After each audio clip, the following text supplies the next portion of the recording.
নমস্কার, Bengal search YouTube চ্যানেলে আপনাদের সকলকে স্বাগত জানাই। বর্ষার মরশুমে আপনারা হয়তো ধান ভুট্টা লাগিয়েছেন। সেই ধান ভুট্টার যদি অতিরিক্ত বৃষ্টির ফলে ক্ষতিগ্রস্ত হয়ে যায় বা বৃষ্টি না হওয়ার ফলেও যদি ক্ষতিগ্রস্ত হয়, সেক্ষেত্রে আপনারা বীমা করে রাখলে তার ক্ষতিপূরণ পেয়ে যাবেন। তার জন্য বাংলা শস্য বীমা যোজনায় 2024 সালে ধান এবং ভুট্টার জন্য বাংলা শস্য বীমা যোজনার যে নতুন ফর্ম বেরিয়েছে সেখানে আপনারা আবেদন করতে পারবেন।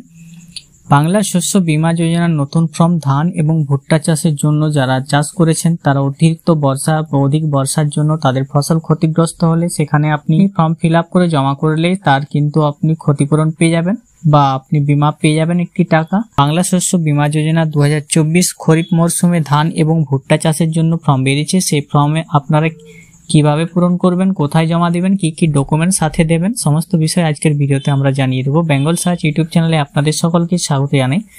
এখন অবধি যারা আমাদের চ্যানেলটিকে সাবস্ক্রাইব করেনি সকলকে অনুরোধ করবো চ্যানেলটিকে সাবস্ক্রাইব করে পাশে রাখা বেল নোটিফিকেশনটি অলে সেট করে দেবেন। ফেসবুক পেজ থেকে দেখলে পেজটিকে অবশ্যই ফলো দিয়ে রাখবেন। 2024 খরিফ মরশুমে ধান এবং ভুট্টা চাষের জন্য যারা বাংলা শস্য বীমা যোজনায় আবেদন করতে চান তাদের সামনে নতুন একটি ফর্ম চলে এসেছে। তো আপনারা এই ফর্মটি দেখতে পাবেন ধান এবং নিচে আছে ভুট্টার জন্য। তো দুটি ফর্মে ফিল আপ করে আমি দেখিয়ে দেবো, সাথে কি কি কাগজপত্র লাগবে এখানে সেটাও আমি দেখিয়ে দেবো। প্রথমে আসছি ধান। খরিফ মরশুম 2024 ধান যারা লাগিয়েছেন তারা এই ফর্মটি ফিল আপ করবেন। সেক্ষেত্রে আপনি এখানে যিনি কৃষক তার নামটি লিখে দেবেন, তার পিতা মাতা স্বামী বা অভিভাবকের নাম লিখে দেবেন, তার বয়স কত হলো, তিনি পুরুষ না স্ত্রী, এবং ভোটার কার্ডের নম্বর অবশ্যই বসিয়ে দেবেন, তার জাতি কি আছে এবং মোবাইল নম্বরটি বসিয়ে দিতে হবে। আধার নম্বর অবশ্যই লাগবে। বসবাসের ঠিকানা মৌজা বা গ্রামের নাম লিখবেন, গ্রাম পঞ্চায়েতের নাম লিখবেন, ব্লকের নাম লিখবেন, জেলা এবং কেসিসি আছে কিনা, কেসিসি থাকলে হ্যাঁ করবেন অথবা না করবেন। কৃষক বন্ধু আইডি যদি না খুঁজে পান তাহলে আমার চ্যানেলে দেওয়া আছে সে সম্পর্কে ভিডিও, আপনারা সেটা দেখে নেবেন। কৃষক বন্ধু আইডি কিভাবে আপনারা পাবেন সেক্ষেত্রে কৃষক বন্ধু আইডি আপনি এখানে লিখে দেবেন। এরপর বীমার জন্য প্রস্তাবিত ফসল এবং জমির বিবরণ, অর্থাৎ আপনি কোথায় ধান লাগিয়েছেন এবং সেই জমির বিবরণ আপনাকে দিতে হবে। তো এখানে ধান দেওয়া আছে, ধান আপনার কোন ব্লক কোন গ্রাম পঞ্চায়েতে আছে সেটা লিখতে হবে, মৌজার নাম ও জেএল নম্বর লিখতে হবে, খতিয়ান নম্বর, দাগ নম্বর, এগুলো আপনাকে যেখানে ধান লাগিয়েছেন সেই জায়গার দাগ নম্বর, খতিয়ান নম্বর দিতে হবে। বীমার জন্য প্রস্তাবিত এলাকা, কত একরের এলাকা আপনি বীমা করতে চাইছেন সেটা আপনি এখানে লিখে দেবেন। এবারে আপনি নিজে চাষ করছেন, নিজস্ব জমি না ভাগ চাষি না ভাড়া নেওয়া চাষি সেটা আপনি এখানে মেনশন করে দেবেন বা লিখে দেবেন। এরপর ফসল রোপণের সম্ভাব্য তারিখ, ফসল কবে রোপণ করেছিলেন সেই তারিখটা আপনাকে এই ঘরে বসিয়ে দিতে হবে। এরপরে আপনার জমির পরিমাণ যদি বেশি হয়ে থাকে সেক্ষেত্রে আপনি পরপর লাইনগুলোতে আপনি লিখে দেবেন। এবং যারা ভাগ চাষি আছেন বা ভাড়া চাষি আছেন তারাও এটা ফর্মটা ব্যবহার করতে পারবেন বা পূরণ করতে পারবেন, এবং সেক্ষেত্রে আপনারা এটা পূরণ করে দেবেন। পূরণ করার পর নিচে আছে ব্যাংকের বিবরণ, যিনি কৃষক তার ব্যাংক অ্যাকাউন্টের বিবরণ দিতে হবে।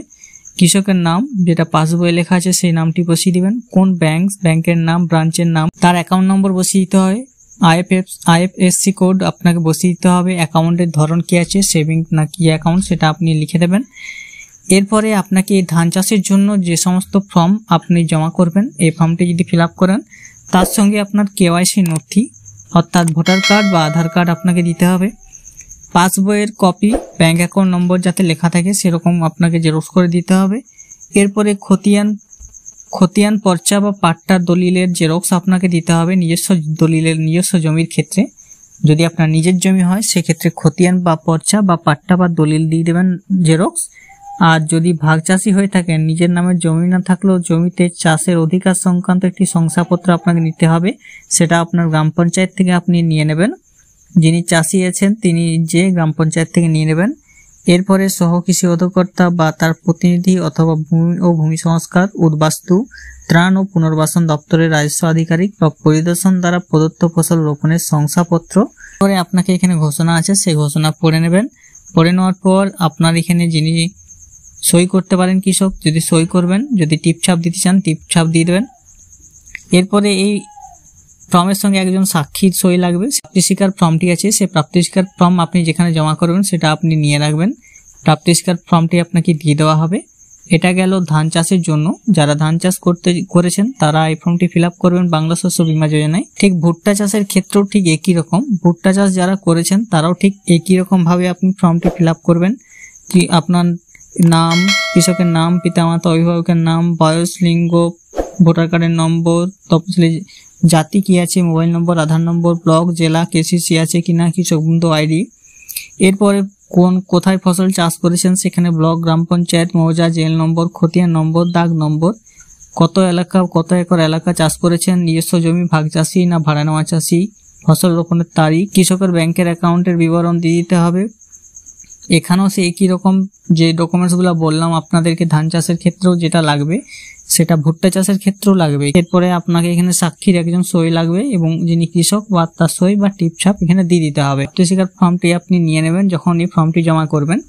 2024 মরশুমে যারা বাংলা শস্য বীমা যোজনায় এখনো আবেদন করেননি তারা ভুট্টা এবং ধানের জন্য অবশ্যই ফর্মটি আবেদন করে নিন। আপনার ফোন, ল্যাপটপ বা কম্পিউটার তার একটি ব্রাউজারে আপনি চলে আসবেন, সেখানে সার্চ করবেন banglasossobima.net, banglasossobima.net। সার্চ করার পর আপনার সামনে প্রথম লিঙ্ক আসবে, সেখানে ক্লিক করবেন। ক্লিক করার পর আপনার সামনে দেখবেন ঠিক এইভাবে পেজটি ওপেন হয়েছে। বাংলা শস্য বীমা, department of agriculture, government of West Bengal, application form for kharif 2024 paddy এবং মেজ, অর্থাৎ ধান এবং ভুট্টা চাষের জন্য যে ফর্মটি আছে সেটা আপনারা এখান থেকে ক্লিক করে ডাউনলোড করে নিতে পারবেন। পর বাংলা শস্য বীমা যোজনা 2024 মরশুমে যারা এখনো আবেদন করেননি তারা অবশ্যই আবেদন করে নিন, আর যারা জানেননি তাদের মধ্যে ভিডিওটি শেয়ার করে দেবেন। ভালো থাকবেন, সুস্থ থাকবেন, নমস্কার।